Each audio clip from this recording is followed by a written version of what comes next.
Tucker Carlson turned on Trump, ignorance or money? I think it's a fair question for us to look at Tucker Carlson, Candace Owens, Alex Jones, and others, and ask if it is ignorance or money because of what's happening right now. I used to tell the people in the channel that no one can be that stupid.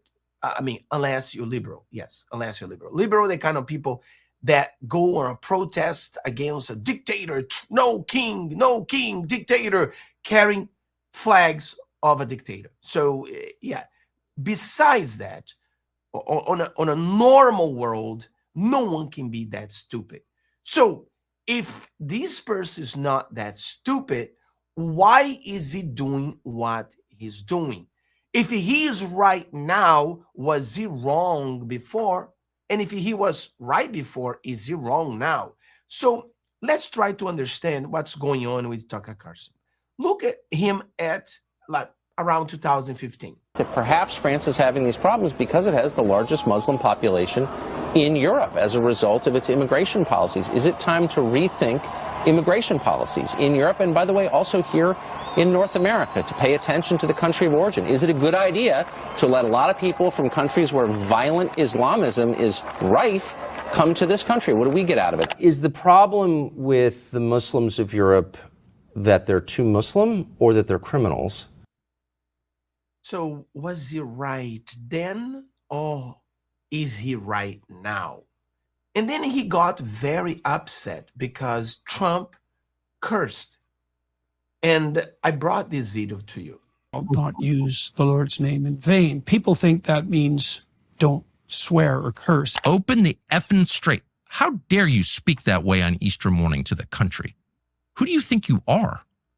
You're tweeting out the F word on Easter morning? But that isn't what it means. It means don't claim divine virtue when you're working for your own purposes. The president sees this not just in geostrategic terms, in military terms, in economic terms, got open and straight. Okay.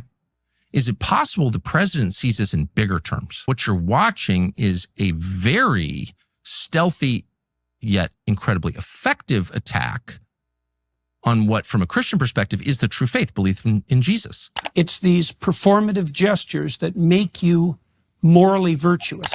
There are things I want to do that I will intentionally not do. I will submit to a law higher than my own desire. It's an expression of an unbelievably deep and ignorant narcissism. And we pray that the president will take that step and that those around him will take that step, because everything hangs in the balance.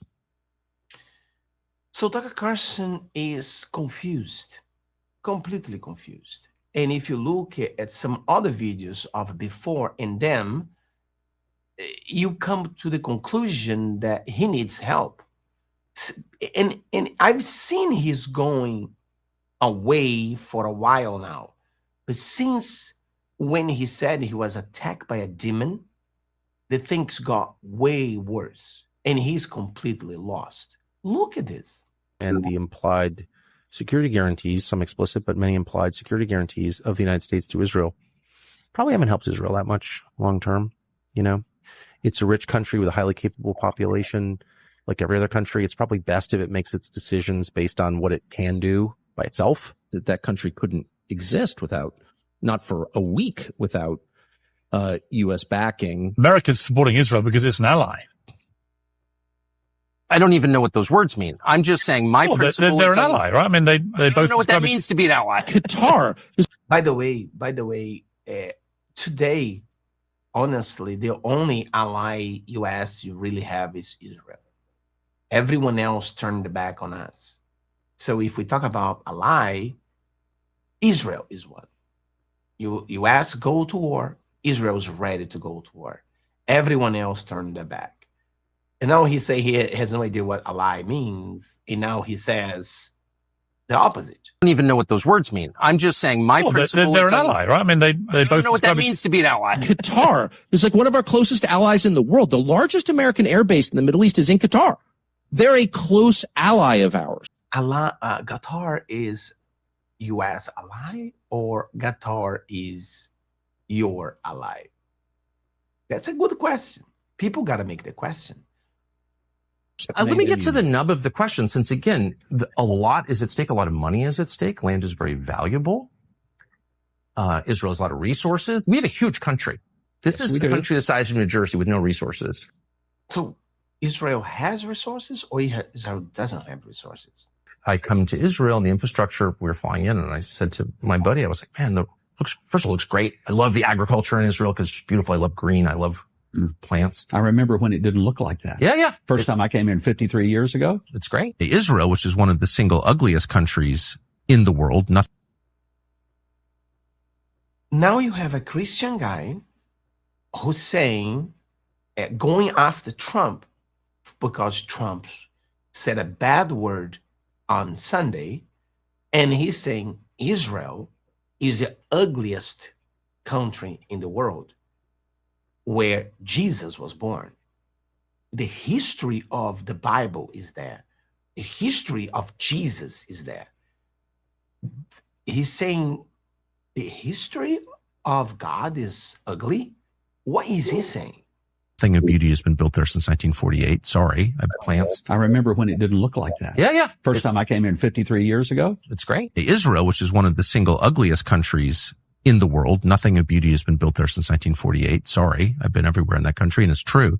Hamas is a group of jihadis. They're Islamic extremists, which they also claim constantly. Which I don't know if that's true. By the way, it seems more like a political organization. Raised some eyebrows this week when you said that Hamas is more like a political organization than a terror group.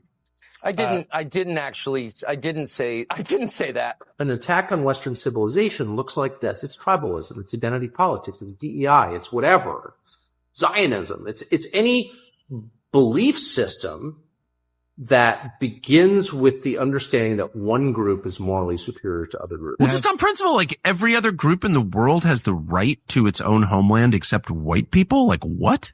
We don't think in terms of groups as Christians or Westerners. We think in terms of the individual. It's literally that simple. But as long as some groups have a right to self-determination, then every group has a right. It's that simple. Like I told you, no one can be that stupid. No one can be that stupid. He's angry because of a lot of things, but the question is he really angry? That's a question you gotta make. And also, there's a difference between lying. Lying is when it's a betrayal. You lie to a person. You tell him something because you're scared or you want to benefit, etc. But what Tucker Carlson is doing is worse. Is much worse than lying, because is a disinformation. He's deceiving people. And the question is why? Because you're not going to say Tucker Carlson's a stupid guy. He's not a stupid guy. And now he's against everything Trump does. You say, but I'm against the war. But Trump didn't want to get into war. It's like me. I have my gun.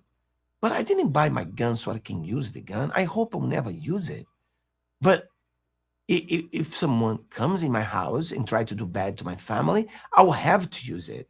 So Trump didn't want to get in war, but he had to get to this war because many Americans don't understand. They think because we have two oceans that kind of protect us, we are protected. We are not. We are not. If we let Iran do what they want, and they are falling to this trap where the Democrats, who all of them, every single Democrat leadership said that Iran cannot have nuclear weapons. Every single one of them. Now, every single one of them say, wow, Trump is doing something bad. The Democrats said that Iran is our biggest enemy. Now it seems that Iran now is our ally, is our friend.